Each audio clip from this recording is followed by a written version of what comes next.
Operation सिंदूर। माथे पे चढ़ा बस रंग नहीं है स्वाभिमान भरपूर सिंदूर। So hey guys, good evening and welcome to my brand new vlog। হ্যাঁ, আমার ব্যাকগ্রাউন্ড দেখে আশা করি তোমরা অলরেডি কিছু গেস করতে পারছো আজকে ভিডিওটা কী নিয়ে হতে চলেছে। হ্যাঁ গাইস, আকাশে বাতাসে পুজোর গন্ধ। হ্যাঁ, আকাশে বাতাসে পুজোর গন্ধ, দুর্গাপুজো এসে গেছে। তো এই বছর অর্থাৎ 2025-এর দুর্গাপুজোর পুজো মণ্ডপ পরিক্রমার সবার প্রথম আমি শুরু করছি সন্তোষ মিত্র স্কোয়ারের দুর্গাপুজো দিয়ে। তো আমি আমার ক্যামেরা পার্সনকে একটু এগিয়ে আসতে বলবো। আর এই বছর সন্তোষ মিত্র স্কোয়ারের এই বছরের পুজোর থিম অপারেশন সিন্দুর। ऑपरेशन सिंदूर। माथे पे चढ़ा बस रंग नहीं है स्वाभिमान भरपूर सिंदूर सिंदूर सिंदूर सिंदूर।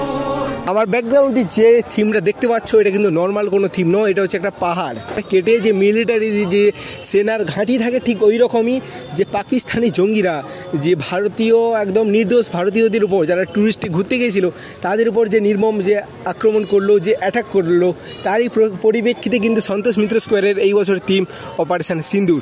ঠিক যেভাবে দুষ্কৃতীরা যে আক্রমণ করেছিল সেটা কিন্তু খুব সুন্দর স্পষ্টভাবে তুলে ধরবে আমাদের সামনে। जीना मरना यही आन बान है स्वाभिमान भरपूर सिंदूर सिंदूर सिंदूर सिंदूर। আর ঠিক দেখতে পাচ্ছ একদম রাইট কর্নারে যে ঘাঁটিটা দেখতে পাচ্ছ ওটা হচ্ছে মিলিটারিদের যেটাকে বলে ওয়াচ টাওয়ার, অর্থাৎ যেখানে আর্মিরা বা আর্মিদের যে অফিসাররা যারা ওখানে দাঁড়িয়ে কিন্তু চারিদিকটা দর্শন করে কোনো দুষ্কৃতীরা হামলার ছক করছে কিনা সেটা কিন্তু দেখার জন্য ঠিক ওই জায়গায় কিন্তু একদম দেখা হয়েছে।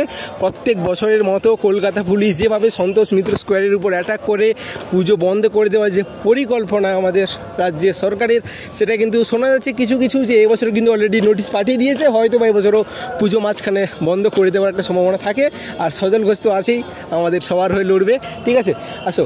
আর চারিদিকে যেটা দেখতে পাচ্ছ এটা কিন্তু পুরো ফাইবারের, কোনো চাপ নেই। আগের বছর কিছুটা বৃষ্টির কারণে যে লাইটের যে অসুবিধা হয়েছিল এই বছর কিন্তু তার কোনো ভয় নেই। চলো চারিদিকে একটা সিনেমাটিক শট তোমরা দেখতে থাকো, দেন তারপরে আমরা মণ্ডপের ভিতরে প্রবেশ করবো। দেন মণ্ডপের ভিতরে প্রিপারেশনটা এখন কতটা চলছে সেটাও আমি আপনাদের সাথে শেয়ার করবো। So let's go.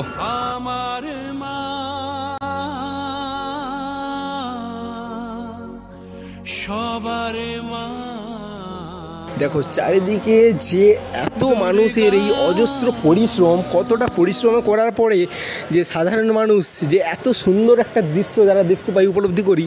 তো দেখতে পাচ্ছ কত সুন্দর করে হাতের কারুকার্য। জাস্ট আমি একটু কাছ থেকে দেখে নিতে বলবো আমার ক্যামেরা পার্সনকে। জাস্ট দেখো, এটা কিন্তু পুরো একদম ফাইবারের তো না, পুরো একদম জাস্ট দেখো হাতের কারুকার্য কতটা। আমি তো দেখছি, আমি হয়তো আজকে ভিডিও বানাচ্ছি ঠিকই, কিন্তু এই কাজ কিন্তু অলমোস্ট প্রায় 1.5-2 মাস আগে থেকেই শুরু হয়ে গেছে বা তারও বেশি হবে। ঠিক আছে, জাস্ট দেখো তোমরা কীভাবে কাজটা হচ্ছে, কত সুন্দর, কত সূক্ষ্ম, কত নিপুণতার সাথে। আর এবারে এন্ট্রি গেট, এটা এন্ট্রি গেট, তাই তো? এটা এন্ট্রি গেট দেখতে পাচ্ছ। এন্ট্রি গেটও কিন্তু একটা ভিআইপি আর একটা জেনারেল মনে হচ্ছে না। আর ওই সাইডেও কিন্তু এক্সিট গেট আমি একটু দেখে নিতে বলবো। এক্সিট গেটটাও একটু দেখিয়ে দাও। ব্যাস। আর ঠিক এই যে জায়গাটা আপনারা দেখতে পাচ্ছেন আমার ব্যাকগ্রাউন্ডে, আমাদের মায়ের জায়গা। আমি কলকাতার, সত্যি কথা বলতে কি, আমি কলকাতার অনেক দুর্গাপুজো দেখেছি, অনেক ঠাকুর দেখেছি। আমি কলকাতার শোভাবাজার কুমোরটলিতেও প্রচুর গেছি, কিন্তু আমি জানি না সন্তোষ মিত্র স্কোয়ারের যে ঠাকুরের শিল্পী কে, ওটা আমার ঠিক জানা নেই। আমি অনেক পুজো দেখেছি, কিন্তু এইখানকার মতো এত সুন্দর, এত নিপুণতার সাথে কোনো মায়ের দৃশ্যের সাথে তুলনা করা যায় না। ঠিক আছে, ঠিক এবার আমরা তো এন্ট্রি গেটটা দেখালাম, এটা আমরা দেখাবো এক্সিট গেট। আর সবথেকে মেন কথা যেটা হচ্ছে, প্রত্যেক বছরের থেকে এই বছরের সবথেকে ডিফারেন্ট যেটা, এত বড় পুজো মণ্ডপ, এত বড়, এতটা জায়গা নিয়ে কলকাতার কোনো পুজো মণ্ডপ, কোনো ক্লাবই সাহস দেখায়নি।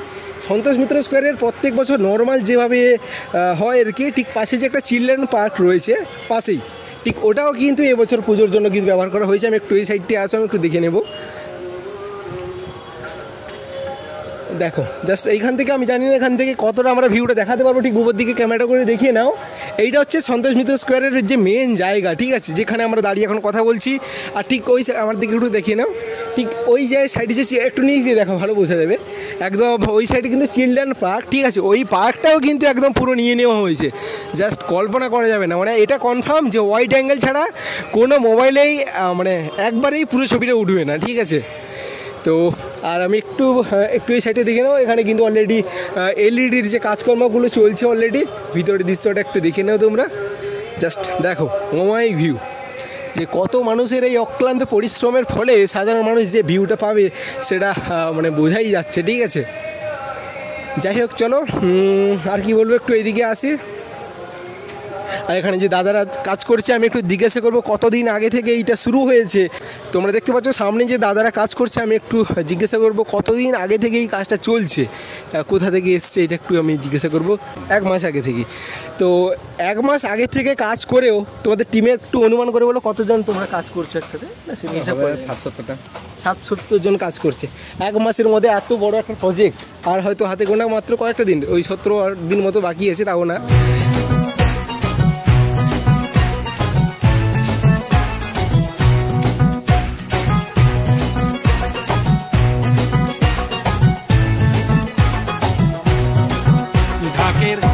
কুড়া কুড়ু বাজছে নূপুর, এলো যে পুজোর লগন।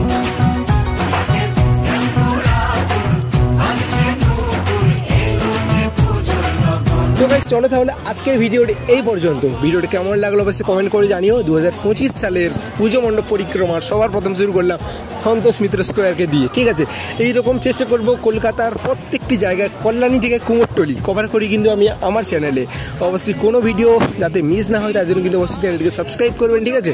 দেখা হচ্ছে খুব তাড়াতাড়ি নতুন কোনো ভিডিওতে। আর বলে রাখি, অর্থাৎ এই সন্তোষ মিত্র স্কোয়ারের ওপেনিং রয়েছে কিন্তু 26 তারিখে, ঠিক আছে, অর্থাৎ মহালয়ার ঠিক পরপরই নাকি। চলো একটা গুরুত্বপূর্ণ ইনফরমেশন, 26 তারিখে কিন্তু ওপেনিং হয়ে যাচ্ছে সন্তোষ মিত্র স্কোয়ারের দুর্গাপুজো। সবাইকে জানাই দুর্গাপুজোর অগ্রিম প্রীতি, শুভেচ্ছা, অভিনন্দন, টাটা।